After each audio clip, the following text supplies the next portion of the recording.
Welcome to Building My Legacy podcast. This podcast is designed for leaders and entrepreneurs who want to leave a legacy and will provide strategies that focus upon key elements for legacy creation, determining your desired impact and its benefit, increasing your legacy's reach by engaging key stakeholders, planning, prioritizing, and executing. Here's your host, Dr. Lois Sonstagard. Welcome, everybody, to today's Building My Legacy podcast. I have with me today Taylor Adams. Taylor is interesting in terms of all of the things that she has done in her life so far. And looking at you from my perspective, if you've done this much in this short a period of time, think of what you're going to do with the rest of your life. So she's been a very, very busy person. She came out of a business background, worked in operations, and then has gone on to developing a real estate investment company, and then also an investment group and network for women, which she is doing online and servicing people in many different ways. So she comes from a very interesting perspective. She has this real estate background, the background in operations, background in women's networks and investing. And so, Taylor, if you would just share your story, how you got to all of this, and then we'll get into some of what you've done and what it can mean for our audience. Perfect. Wonderful. Well, thank you so much for having me today. I'm really excited to share and to have this conversation. So my journey, I always wanted to be my own boss. I always wanted to own my own company ever since I was young. I never really was okay with the traditional path, even though I worked in a corporate setting for a number of years after college.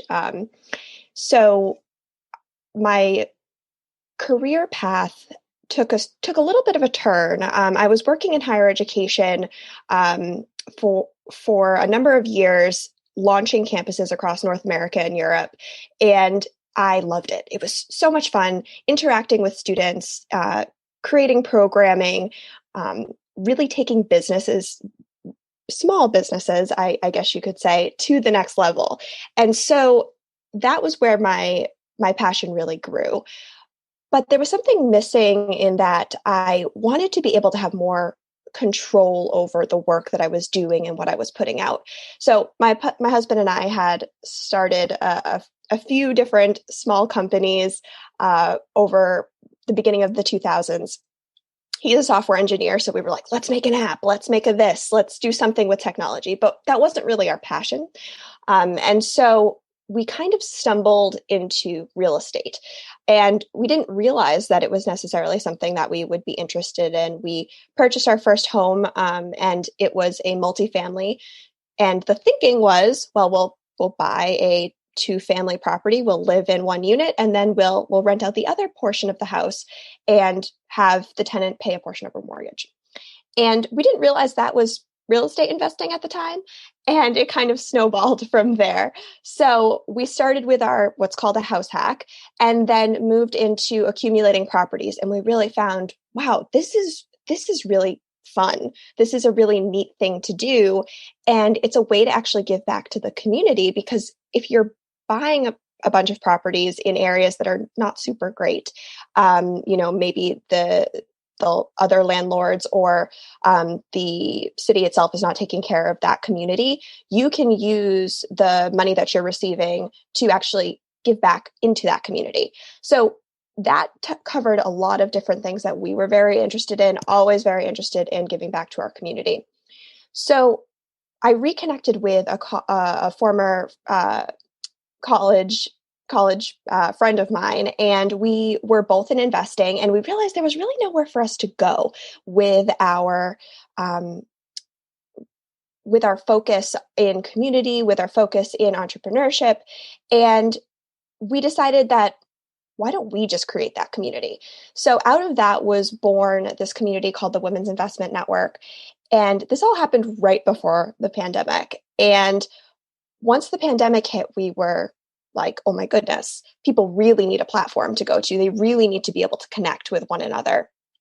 So we developed this community that was supposed to be in person. We were thinking small at the time. We were like local, in the Boston area. We'll make sure that these women are getting the support that they need. But once the connection opened up and we could service people online and help build this community to a larger scale, we really dove in. So it turned into a podcast where we're interviewing women who are interested in starting a company. They're interested in investing. They have a company. They're very successful. So we're interviewing them on our podcast and really helping to inspire that community.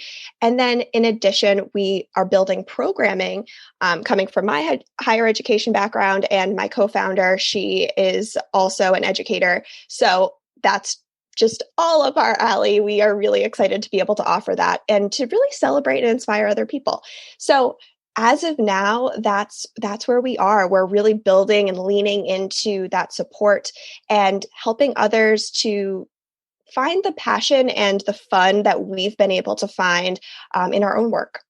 What's fascinating, Taylor, is you have right from the outset created legacy, and you're moving that with you as you go with what you're doing with giving back to the community. And I think that's going to be the challenge companies are going to be faced with moving Absolutely. forward. More and more people are saying, but you make this money, and what are you really doing to help solve some of our community's problems? So you are way ahead of the curve in that. So good for you. Thank you. Initially, before we started WIN, my husband and I, with our company, that's more of our personal company, we really from the beginning wanted to put together a plan on how we could make sure that we were touching on all of the things that were really important to us. And we have built into our business plan, how are we going to be giving back to the community? Are we going to be offering opportunities for volunteer days for our employees that we have in the future? We wanted to build that in now to make sure that the foundation is built on those values so that we don't lose sight of it once things really start rolling and, we've grown beyond the point where we're focusing into the day-to-day of the work. Good for you. So tell me, as you work with women, are there unique challenges that women deal with in making their investment decision to get into investments? Let's start there. And then with how they operate and run their businesses. Yes, that's a great question. And it's definitely something, there are unique challenges that we see, absolutely. So the biggest challenge right from the start is there aren't a lot of women in the field. Just from the outset, it's very male dominated, and that can be intimidating. I think a lot of women think that, I have to have a partner in order to be able to do this, and a lot of that stems from having two people being able to invest together, because quite frankly, you need funds in order to invest. But we're really helping them to understand that there are so many different avenues. You don't need to be, making X amount of money in order to invest. There are other ways and other methods that you can do it, and you can do it on your own. So that's one piece. It's male dominated, so that can be a little intimidating. We also see a lot of imposter syndrome coming through with the women who are interested in investing or investing in general, investing in themselves. It's a challenge because imposter syndrome is something that I think starts from a very young age, and it's a kind of a societal issue. And so that's something that we work on with them as well. Overall, I think that as we help them through the process, they start to see that there's so much more that they can do, and partnership if they want it within the community that we've created. they can lean on others there. So it's really about helping them understand that there is accountability and there is support within a community and a network, and it doesn't have to be something that is you don't have to go it alone, and you don't have to think that you don't have the ability to do it, because you absolutely do have the ability and the tools to do it. And the resources exist. And so that's what we've been trying to bring to the women in our community, to help them see all of the opportunities in front of them and help them overcome those obstacles that they feel are standing in their way. Speak a little bit more about the imposter syndrome, because that exists in the corporate world as well. It exists in many different places. So absolutely. Share a little bit about what you've learned about that and what it really means. Yeah, absolutely. You are spot on. Working in the corporate world, I personally experienced imposter syndrome. I would sit in a meeting of all men and I was the only woman, and I would sit there and I'd be like, okay, I'm going to ask my question now. I'm going to ask it. I have an idea. I'm going to say it. And then I wait till the end of the meeting, and then someone says my idea. And I'm like, oh my gosh, I could have said it. I could have done it. But what's holding me back from doing that?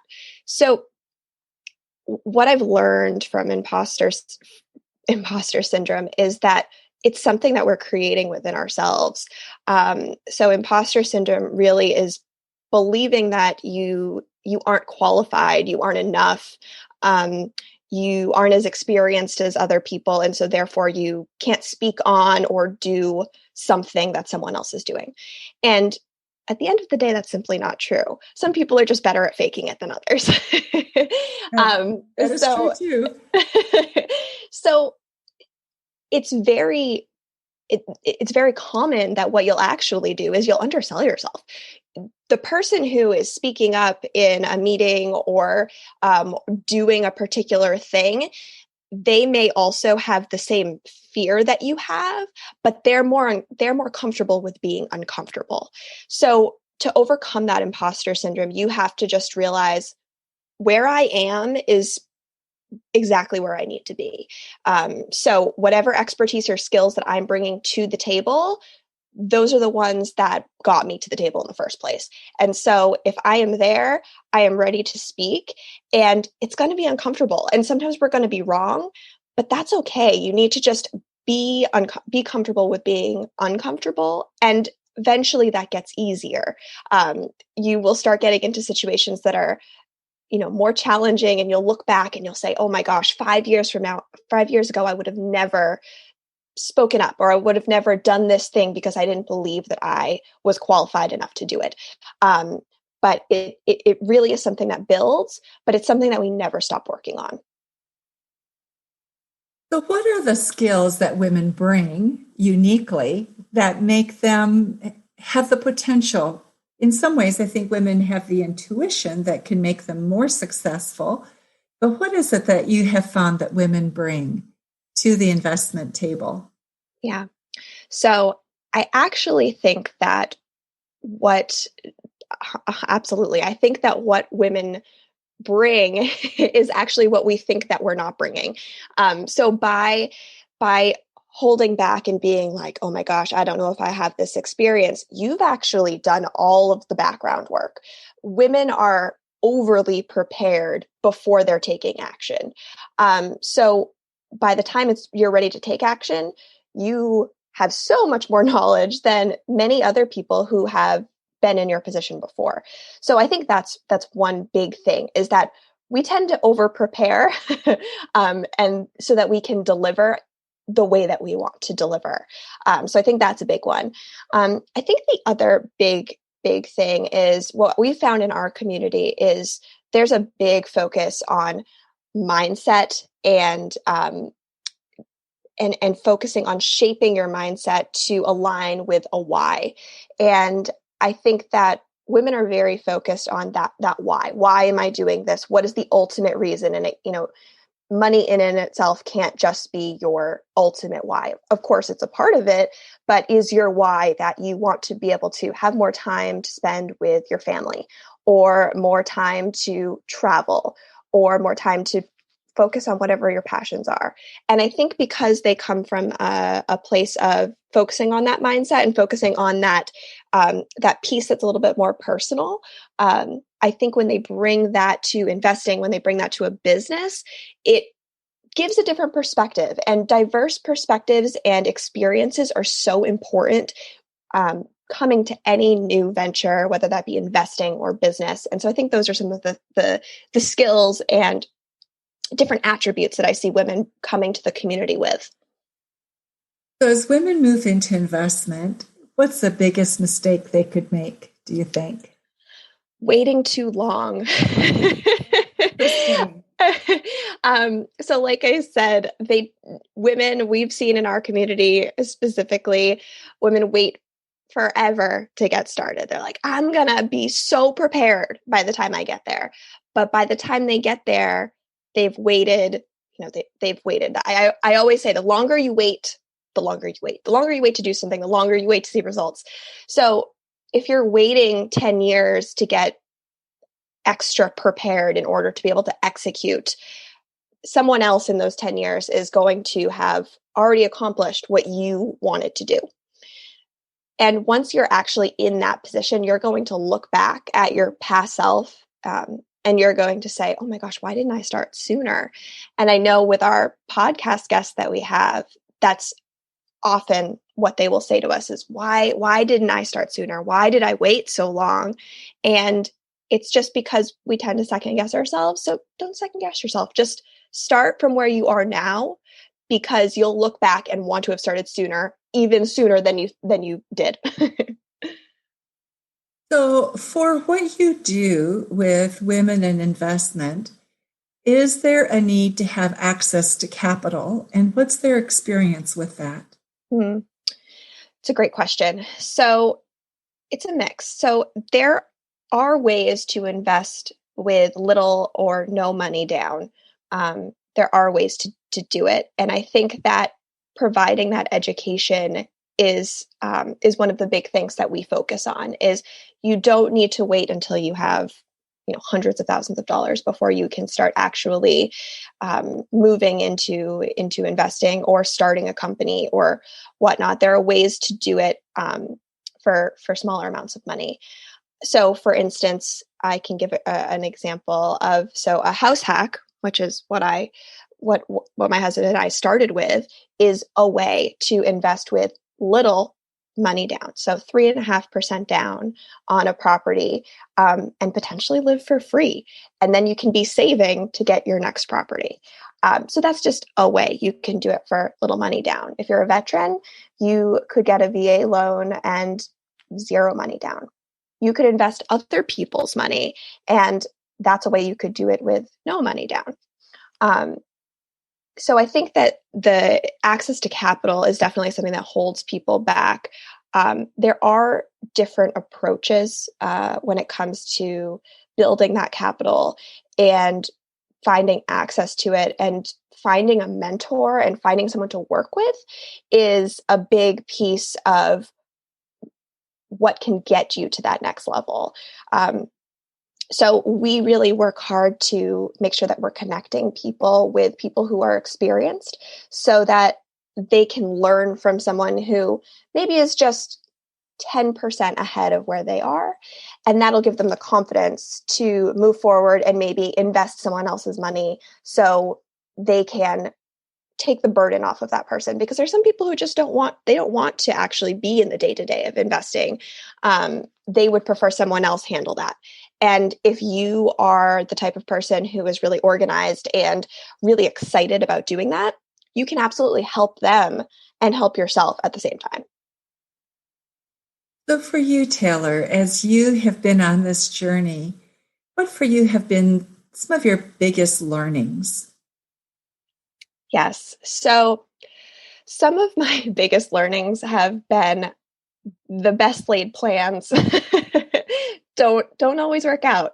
The pandemic has been very eye-opening for me. So I was 5 months pregnant when the pandemic hit. My husband and I had a rock solid plan of what we were going to do in 2020 and what that was going to mean for 2021. And we really had to pivot. And that pivot turned into actually great things, but you have to find that silver lining. You're going to create these big plans, whether it be with investing, like our investing journey has totally shifted this year and will probably for the next couple years. And it has shifted my business to a place where I now can service people online. I've created a business that I'm really passionate about and helping other people. So I think the biggest learning is that don't be afraid to pivot. And even when it seems scary, there will be a silver lining, and maybe you'll end up in a better place than where you ever thought you could have been before. Just speak a little bit to being a mother. You're a new mom as you've gone through this. And I think that's one of the challenges women often have, is trying to figure out being a mom, having children, being responsible and accountable for their role as a mom, and then excelling at business. So what are some of the things that you've learned that you've had to adapt to, adjust, and shift in your thinking as you became a mom? Yeah, absolutely. It's been a wild ride so far. So she just turned a month a couple days ago. So brand new to the mom life. So some of the things that I did prior to having her is I really focused on, how can I automate my business? How can I create something that's scalable that will give me time back in my day so that I can dedicate my time to her and still not lose traction on my business? So once I went on maternity leave, which I am technically on now, which wasn't a real, I wouldn't say it's a real maternity leave, because I'm so passionate about what I'm doing that I want to be in it all the time. I want to be in the business all the time, working with my clients. So I think my focus has been, how do I create a system for myself, a process for myself that allows me to have more time back in my life? And my ultimate why has always been to be able to spend more time with my family, my husband, my daughter, our puppy. How do we do that? And that was the big why that really started all of this. And I found that by doing what I'm doing now and feeling like oh my gosh, I don't have it all together. I'm a mess sometimes. Has actually been a blessing, because it's forced me to be very specific and regimented with my process. So, an hour a day when she's napping, I can focus on automating the business. I can focus on creating a schedule that works for me and having the business move forward without me being in it every day. So I can sit with her and I can have those baby cuddles, because they don't last very long. So that's been my big thing is focusing on that. And a huge shout out to my husband. He is the ultimate partner. He is in a meeting right now, and he's, I fed the baby. He took the baby. He's so helpful when it comes to really helping me create that time, because I think I get that guilt of, well, I have the small business. I need to take the baby. Like I'm the one who needs to help the baby because I have more flexibility. And he will say to me, Taylor, no, she's my daughter too, and this is my responsibility as well. I will take the baby. She can sit with me during a meeting, I'll warm up a bottle. Don't worry about it. And that's really helpful for me, because I would just do it all if given the option. So creating that schedule, creating that automation, and then I have a rock star partner. So I'm just extra lucky. I think what you're saying about giving yourself permission is one of the hardest things that especially women struggle with. And I think many times we wait for somebody to give us permission to give ourselves permission. So true. So having that in your life is great. Taylor, our time is almost up. I just would like to know anything that we have missed that you think we should be talking about that's important to people. Yeah. So I would say that one thing that I would just like to say to others who are trying to start a business or trying to get into investing, or they're an entrepreneur, or they're thinking about being an entrepreneur, don't be afraid to start. Don't be afraid to do the thing that you're passionate about. Because as we've learned from everything, time is limited and we need to do the things that we're passionate about. And find that community that's going to support you to do it. Having a community, having a coach, having a mentor, all of that it's huge. It is. And it actually saves you so much money down the road. Absolutely.